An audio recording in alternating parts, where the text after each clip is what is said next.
आज मी तुमच्यासोबत शेअर करत आहे पोटॅटो फ्रेंच फ्राईजची रेसिपी, जी खूप मस्त क्रिस्पी करार आहे. जशी आपल्याला कॅफेमध्ये मिळतात ना, तशा पद्धतीने फ्रेंच फ्राईज बनवलेले आहे आणि तीच रेसिपी मी तुमच्यासोबत शेअर करत आहे.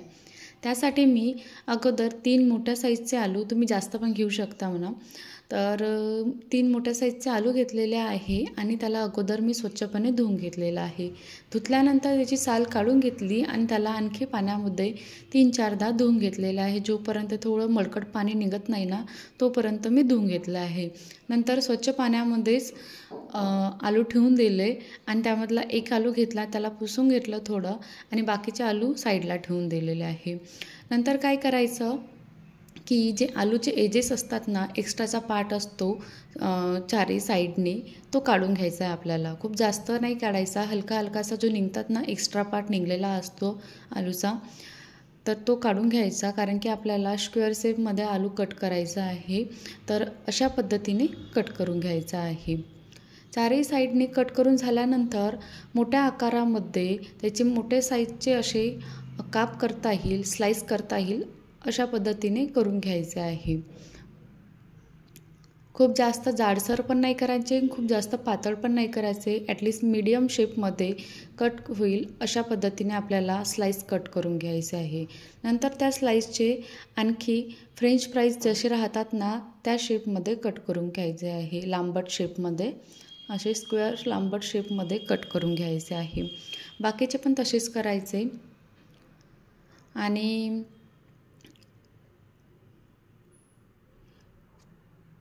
यामध्ये खूप जास्त असे जाड कट नाही करायचे. खूप जास्त असे जाड शेपमध्ये नाही करायचे, मोठ्या आकारामध्ये. नाहीतर शिजताना काय होईल की अर्धे शिजून जाईल आणि अर्धे कच्चे राहील. म्हणून मीडियम साईजचे कमीत कमी आणि जे बाकीचे पण मीडियम साईजमध्ये कट होईल अशा पद्धतीने कट करून घ्यायचे आहे. सर्व कट करून झाल्यानंतर मी गरम पाणी करायला ठेवलं होतं. त्यामध्ये 2 चम्मच मीठ घालायचं आणि 1 चम्मचच्या जवळपास लेमन ज्यूस घालायचा. लिंबाचा रस टाकून द्यायचा आणि मीठ विरघळलं की त्यामध्ये बनवलेले फ्रेंच फ्राईजचे जे पोटॅटो आहे ना, ते त्यामध्ये ॲड करायचे आणि 80% तरी शिजेल इतकं आपल्याला शिजवून घ्यायचं आहे. खूप जास्त बॉईल होईपर्यंत, खूप जास्त लूज होईपर्यंत, तुटेल इतके बॉईल नाही करायचे आहे. खूप जास्त कमीत कमी असे फ्लेक्झिबल होत आहे बघा, तुम्ही बघू शकता. आणि हलकेसे कच्चे राहील ना आणि हलकेसे शिजले राहील अशा पद्धतीने, म्हणजे 80% तरी शिजलेले राहील इतकं आपल्याला शिजवून घ्यायचं आहे. नंतर त्याला एका स्ट्रेनरमध्ये काढून घ्यायचं आहे. पूर्ण पाणी निघेल इतकं काढून घ्यायचं आहे आणि एका कपड्यावर फॅनखाली 10-15 मिनटं सुकवायला ठेवून द्यायचं आहे.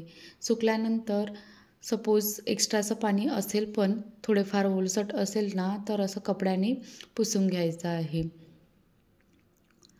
आता काय करायचं, एका भांड्यामध्ये पूर्ण पोटॅटो काढून घ्यायचा आहे, स्लाइस पूर्ण काढून घ्यायचा आहे आणि त्यावर 2 चम्मच कॉर्नफ्लॉवर ॲड करायचं आहे.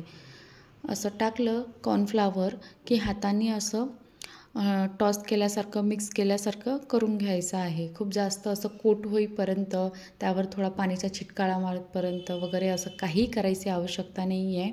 फक्त हलकंसं असं लागेल बा, थोडी कोटिंग होईल इतकंच आपल्याला कॉर्नफ्लॉवर त्याला लावायचं आहे. नंतर कडकडीत गरम केलेल्या तेलामध्ये त्याला फ्राय करून घ्यायचे आहे.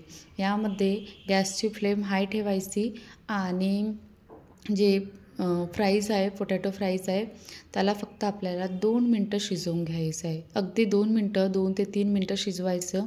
त्यावरती एक्स्ट्रा आणखी शिजवायची आवश्यकता नाही आहे, कारण की ही पहिली स्टेज आहे. आता फ्रेंच फ्राईज बनवताना 2 स्टेजमध्ये फ्राय करणं पडते. ही पहिली स्टेज आहे, त्यामध्ये हाय फ्लेमवर 2 ते 3 मिनटं फक्त शिजवून घ्यायचं आहे. बाकीचे पण असेच फ्राय करून घ्यायचे आहे आणि यालासुद्धा आपण हाय फ्लेमवर 2 मिनटं शिजवून घेऊ. आता याच्यामध्ये काय करायचं, हे फ्राय करून झाल्यानंतर ना, ताटामध्ये किंवा आपण एखाद्या स्ट्रेनरमध्ये ज्याच्यामध्ये पण काढल्यानंतर त्याला अगदी थंड होऊन द्यायचं. थंड झाले आहे आता. आता काय करायचं, आणखी तेल गरम करायचं, पण मीडियम फ्लेमवर ठेवायचं. मीडियम फ्लेमवर ठेवायचं आणि मीडियम फ्लेमवरच फ्राय करून घ्यायचे आहे. आणि या स्टेजमध्ये हाय फ्लेम नाही करायची, खूप जास्त लो पण नाही करायची. कमीत कमी मीडियम फ्लेम राहील इतकं आपल्याला तेलाला गरम करून घ्यायचं आहे. आणि त्याच्यामध्ये आपल्याला बाकीचे जे आहे ना फ्रेंच फ्राईज ते फ्राय करून घ्यायचे आहे ह्या सेकंड स्टेजमध्ये. आणि याचा थोडासा कलर चेंज होईल इतकं तरी शिजवून घ्यायचं आहे, म्हणजे फ्राय करून घ्यायचं आहे. अशाच पद्धतीने मी बाकीचेही फ्राय करून घेतलेले आहे. आणि त्यावर थोडंसं चाट मसाला वगैरे किंवा कोथिंबीर वगैरे कट करून किंवा आणखी रेड चिली पावडर वगैरे टाकून तुम्हाला ज्याच्याने पण गार्निश करायचं असेल ना, करून एन्जॉय करायचं आहे.